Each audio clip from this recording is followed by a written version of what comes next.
नमस्कार जय जगन्नाथ जय श्री महाकाल पुणी आ गोटे नुआ वीडियो को मु प्रियव्रत मिश्र आपण स्वागत करुच्ची मोर चैनल को जार ना हूँ मिश्राजी 89। दर्शक बंधु आज वीडियो रही गोटे कुकिंग वीडियो रही प्रथम थर पर गोटे ओडिया रेसिपी रही प्रत्येक घर जो रेसिपी आमर तैयारी होची आज करवा आलू पोटल रसा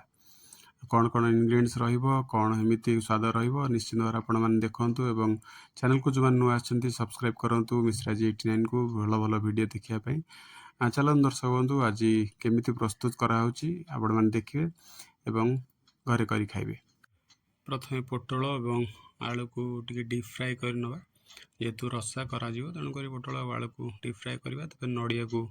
ग्राइंडिंग कर तार रस आमे नहीं जा रस को आमे छांकी गोटे अलग जगह रखीदबा ता सहित आमे नबा काजू एवं चारमगज एवं कंचा लंका रो पेस्ट गोटे बनै कि नबा जेहेतु साधा आइटम तेरे गैस ऑन करिबा गैस ऑन करी से कड़ाई रे तेल ऐड करिबा चोरिस तेल रे करिबा वर्तमान गोटा मसला किछि फ्राए करिबा एवं बिना प्याज रसुण रे प्रस्तुत करिबा तेणु करी अदा प्रमुख मसला अदा को प्रथमे टिके फ्राए करिबा हल्का भाजी हो गला पर सेतरे हमें ऐड करिबा टमाटो ऐड करिबा टमाटो को किछ समय हल्का हल्का चलाई से बर्तमान स्वाद अनुसार दबा लुण ता सहित हल्दी गुंड काश्मीर मिर्ची यूज करिबा टिके रागा कम करिबा काश्मीर लंका गुंड ता सहित धनिया पाउडर कोरिएंडर पाउडर जीरा पाउडर दबा एवं करी पाउडर दबा जेहेतु बिना प्याज रसुण तेणु करी मसला टिके अधिक रहिबो मसला गुंडर अधिक इस्तेमाल आम करिबा ता सहित गरम मसला ऐड करिबा गरम मसला ऐड करिबा एबे रखा देथिया परिबा को हम ऐड करिबा किंतु पूर्व आम जो अमूल टिके ऐड करिबा जो काजू चारमगज पेस्ट एवं नडिया रस जो पात्र से अमूल ऐड करिबा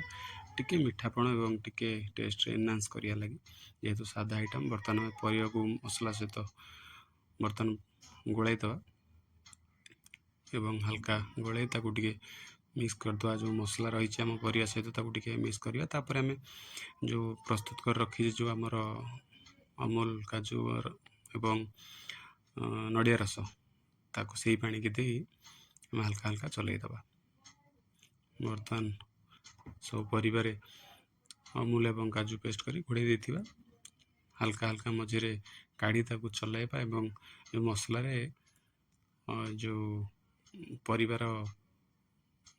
ठीक से मिक्स करिबा ताकू किछि समय मझे मझे चलाइबा एबे सेथिरे दबा सामान्य चीनी ऐड करिबा कहीं टिके मीठा आनिया पे टेक्स्ट वृद्धि करने टेस्टी आउटे करने चीनी दबा ता सहित पानी टी ऐड करवा कारण ड्राई आइटम अच्छी छणा है तेणुक टिके पानी दबा हल्का ग्रेवी करवा हल्का पानी दे से चलेगा निश्चित भाव गोटे साधा आइटम गोटे ओडिया रेसिपी एबे ताकू घोड़ाई कि समय गैस रो फ्लेम को हाई करवा सहित बर्तमान प्रस्तुत हो जाइए गरम मसला लास्ट ऐड करवा एवं टिके गुआ घी दबा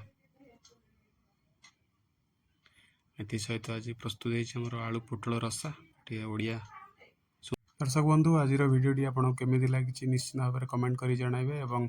भल लगी निश्चित भाव में लाइक शेयर और सब्सक्राइब करने को जमा भी भूलिबा नहीं आम चैनल मिश्राजी 89 को एवं आहरी भल भल वीडियो देखापी आम चैनल को सब्सक्राइब करूँ आज ये निश्चित भाव में देखा पुणी गोटे सुंदर वीडियो सहित रोची नमस्कार जय जगन्नाथ।